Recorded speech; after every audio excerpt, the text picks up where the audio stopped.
tous et bienvenue pour ce tirage de la pleine lune donc qui va avoir lieu cette nuit peu après minuit, donc dans la nuit du 6 au 7 janvier 2023. C'est la première pleine lune, on l'appelle aussi la petite lune ou la lune du loup. Voilà, donc ça va être très émotionnel. Particulièrement, faites attention donc pour les balances, les cancers, les béliers, les capricornes. Donc vous risquez d'être un petit peu sur les nerfs, un petit peu tendu, un petit peu les émotions dans tous les sens pour nombre d'entre vous. Donc voilà, maintenant vous le savez, hein, ça va surtout aujourd'hui, cette nuit et demain, hein, ça devrait commencer à se dissiper les effets dimanche. Alors j'ai pour commencer tiré une carte du tarot des rêves de Gaïa, et donc c'est la reine de feu qui est ressortie. Magnifique reine de feu, hein, avec toutes ces couleurs orangées qui nous parlent de force, de puissance, de rayonnement, de lumière. Ici, la reine de feu, en fait, elle représente une femme très solaire qui attire beaucoup les personnes. C'est une sorte de leader charismatique. Elle aime tout autant réussir que aider les autres personnes autour d'elle à réussir. Elle est généreuse, elle est extravertie, elle croque la vie à pleines dents, elle utilise tous ses sens, elle est d'ailleurs très naturelle et sensuelle. Et voilà, donc qu'est-ce que ça peut nous dire cette reine de feu? Ça peut nous conseiller justement d'être plus dans l'instant présent, de vivre nos émotions pleinement, de croquer la vie à pleines dents à son image, d'utiliser tous nos sens aussi. Et voilà, si vous êtes en difficulté, ça peut aussi vous conseiller donc de vous rapprocher d'une personne qui peut correspondre à cette description. C'est souvent une personne qui a beaucoup de contacts et qui sera réjouie de pouvoir vous aider. Voilà, donc maintenant je vais poser les cartes énergie pour savoir quels sont les conseils, les points de lâcher prise pour ce tirage spécial pleine lune avec l'oracle Histoire de sorcière. Voilà, donc j'ai posé les cartes Histoire de Histoire de sorcière, excusez-moi. Donc pour les énergies, alors ici, alors rien que d'une première vue, alors déjà avec Gaïa, on avait tiré la reine de feu. Carte très forte, très puissante, et on a ici deux cartes de feu également, et ici deux cartes de terre. Donc on a deux énergies dominantes ici, la terre et le feu. Donc la première carte qui représente l'énergie donc de cette pleine lune, c'est connecté à Gaïa. Alors c'est rigolo hein, parce que justement on dirait qu'elle tend les bras vers la carte du tarot des rêves de Gaïa. Donc voilà, là c'est vraiment un rappel pour se dire de se reconnecter à la planète Terre, la mère nature. Ici, on vous invite en fait à prendre la position de la personne qui est sur l'illustration, c'est-à-dire d'aller dehors si possible, ou sinon chez vous, de vous tenir debout, les pieds nus bien ancrés dans le sol, ou avec des chaussures. Alors en ce moment il fait froid si vous allez dehors, et de lever les mains vers le ciel et sentir les énergies qui circulent en haut mais aussi en bas.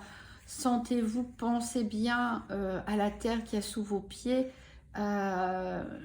et comment vous êtes relié, justement connecté à cette terre, à cette planète et à toutes les plantes et les animaux qui la peuplent. Voilà, donc ça c'est vraiment l'énergie principale de la pleine lune, c'est prendre conscience en fait de la connexion qu'on a avec la terre et avec toute chose. Alors, sur quoi se concentrer? Donc c'est la carte du 5 de feu qui nous parle de magie du feu ici. Donc là, sur quoi se concentrer? C'est sur l'énergie du feu, comme le disait Gaïa avec la reine de feu, c'est-à-dire vous concentrer sur l'instant présent, sur tout ce que représente le feu, c'est-à-dire le potentiel créatif, la sensualité, la bonne humeur, le dynamisme, le charisme, l'énergie. Et on vous propose pour renforcer cet aspect en vous de la magie du feu. Donc de prendre des bougies, pourquoi pas tous les soirs pendant un mois ou jusqu'à la prochaine nouvelle lune, et de méditer, hein, de prendre quelques minutes, 5-10 minutes pour méditer face à votre bougie. Déjà, ça va vous aider à vous ancrer, comme l'a dit la première carte, et surtout, ça va vous reconnecter à cette magie du feu. Ensuite, les points de lâcher prise, on a l'as de feu qui représente le soleil et les étoiles. Donc là, sur quoi il faut lâcher prise, c'est peut-être d'avoir trop justement la tête dans les étoiles et de se réancrer, comme on l'a dit, à la terre, à l'aspect plus terrestre des choses, avec ces énergies de terre et de feu qui dominent. Là, on nous invite vraiment à lâcher prise. On n'a pas d'air, on n'a pas d'eau, donc à lâcher prise sur tout ce qui est les pensées, peut-être des trop grands rêves, peut-être que vous visez trop haut, peut-être que vous voulez plus que ce dont vous avez besoin. En vous réancrant, en vous réalignant, vous pourrez faire le tri de ce dont vous avez réellement besoin. Et ici, on vous invite vraiment à vous connecter au moment présent, à être joyeux, à ressentir du plaisir, de la joie, à partager ce plaisir déjà avec ce que vous avez. Et c'est renforcé par la carte suivante qui nous parle du conseil contre les blocages, avec la carte du 9 de terre cette fois-ci, qui nous parle de prospérité et d'abondance. Donc cette carte nous dit que vous avez déjà suffisamment de choses, en tout cas pour certains d'entre vous. Ici, quand on parle de prospérité, on parle de l'aspect financier, mais quand on parle d'abondance, l'abondance, c'est pas forcément matériel ou financier, hein. On peut parler de l'entourage, on peut parler d'un métier dans lequel on s'épanouit, ou simplement être bien chez soi, d'avoir le minimum nécessaire pour vivre, hein. Déjà avoir un toit sur la tête, un frigo plein, etc. Et être bien dans ses baskets, c'est déjà une forme d'abondance. Donc là, c'est un peu ce qu'on vous dit ici, de lâcher un petit peu les rêves, peut-être trop grands, parce que on vous rappelle que vous possédez déjà le nécessaire et que là, c'est le moment plutôt de profiter de ce que vous avez, de vous rappeler, de faire un point sur ce que vous avez, de vous réancrer à la terre une fois de plus, d'utiliser la magie du feu, son dynamisme, son énergie et prouver du plaisir et déjà vous contenter de ce que vous avez. Bon, cette carte parle quand même de réussite, hein, s'il y a un projet en cours, donc ne pas s'en faire, hein.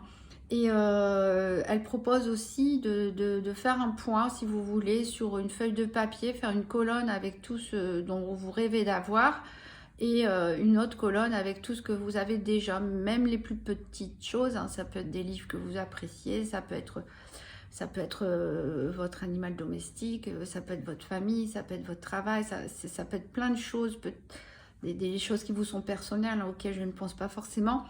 Donc faites cette liste et comparez finalement la taille des deux listes entre ce dont vous rêvez et ce que vous avez déjà.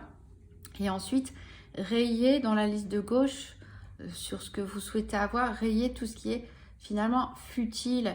Et en analysant bien les choses, en méditant, se poser la question, mais est-ce que j'ai vraiment besoin de ça? Et une fois que j'aurai cette chose, qu'est-ce que je vais en faire? Est-ce que je vais être réellement satisfait? Est-ce que je vais être réellement plus heureux finalement? Ou est-ce que ça va me passer après quelques jours?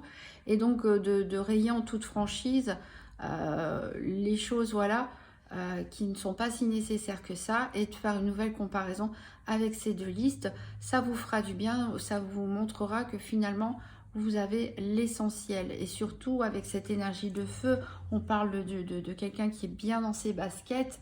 Et finalement, c'est être bien dans ses baskets, c'est vraiment l'essentiel.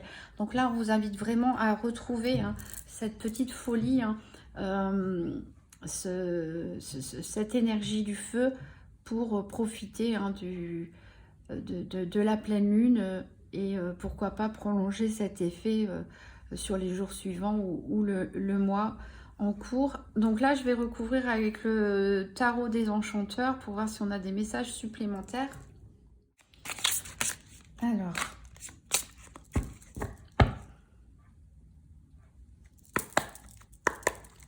donc je veux 4 cartes. Alors, elles sautent trop. Celles-ci sont des cartes sauteuses. Mais j'en veux pas tant. J'en veux 4. Une pour les énergies. Une autre pour sur quoi se concentrer. Hop, les points de lâcher prise. Et la dernière, le roi de coupe. Et ici en dos de deck, on voit qu'on a le cavalier de bâton, hein, toujours avec cette flamme, cette énergie. Alors, au niveau des énergies, donc on avait le conseil de se reconnecter à la terre. Ici, on a une reine d'épée.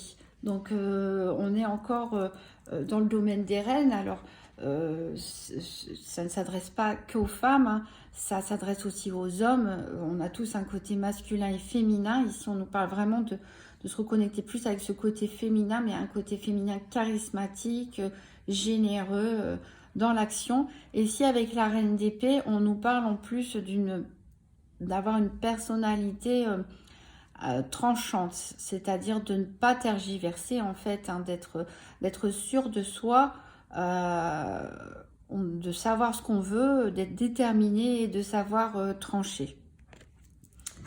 Alors, sur quoi se concentrer ici avec le 8 de denier?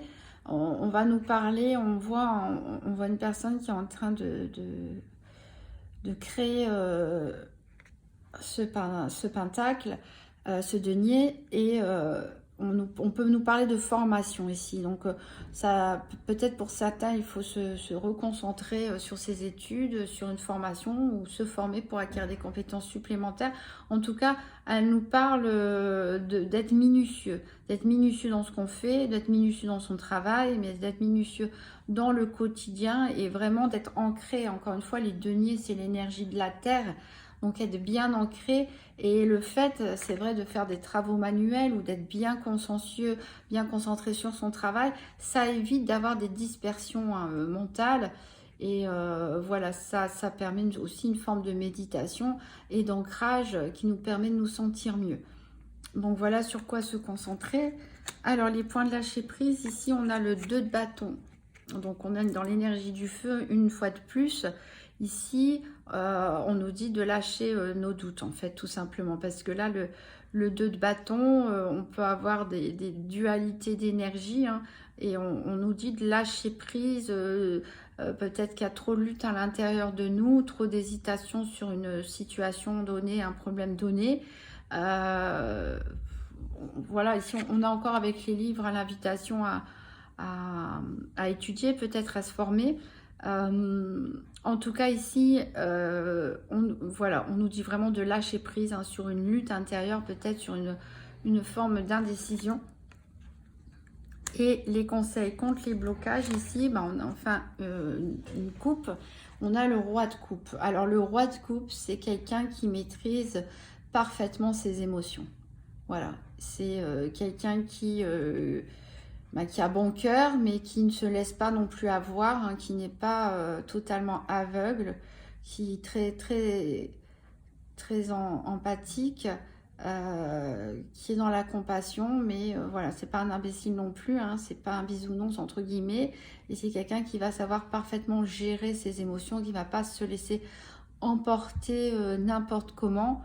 Donc là, ici, on vous conseille voilà, d'essayer de maîtriser vos émotions. Voilà, ça va peut-être remuer pour certains pour la pleine lune. Donc voilà, maîtrisez vos émotions. Ici, on vous invite vraiment pour ce cycle de pleine lune à vous réancrer. Et avoir plutôt le côté pratique. Le côté quotidien. Et ne pas se laisser envahir par les pensées ou par les émotions, d'être assez ferme et déterminé et profiter de la vie de tous les jours, des petits moments présents, de ce qui nous fait du bien, même les plus petites choses, un bon repas, n'importe quoi, de faire les choses consciencieusement et vraiment vider sa tête de doutes et lâcher le côté émotionnel, se réancrer de toute façon.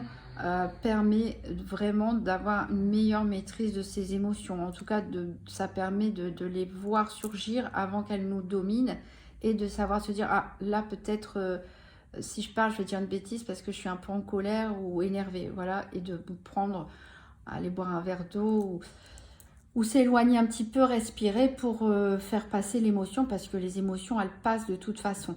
Donc s'ancrer, méditer autour d'une bougie ou aller dans la nature, prendre cette position régulièrement dès que vous vous sentez un petit peu, voilà, que vous allez peut-être repartir dans vos pensées, dans vos doutes, reprendre cette position d'ancrage avec la terre, méditer devant une bougie, ça va vous aider vraiment à canaliser vos émotions et être moins dans être plus déterminé, être moins dans l'hésitation. Voilà pour la guidance de cette pleine lune. Je vais terminer avec un petit message du petit oracle de Gaïa.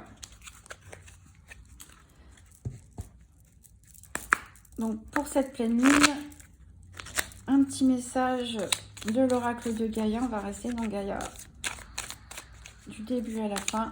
Hop, et ça a sauté. Et on nous dit, participe au monde. Ne reste pas en retrait, entre dans la danse du monde et participe avec passion à la grande aventure de la vie. Donc c'est exactement ça que la Reine de Feu vous invite à faire. La Reine de Feu, elle est joyeuse, elle est dynamique, elle danse, voilà, elle est passionnée. Elle est passionnée, elle mord la vie à pleines dents. Et voilà, c'est ce qu'on vous dit de faire. Hein. Ne vous mettez pas à l'écart pour commencer à réfléchir, à peser les pour, les contre, etc. Lâcher prise peut-être sur certaines envies et profiter tout simplement, voilà, profiter avec passion. Ça résume un petit peu l'ensemble du tirage. Voilà, je vous souhaite une merveilleuse pleine lune et un bon week-end.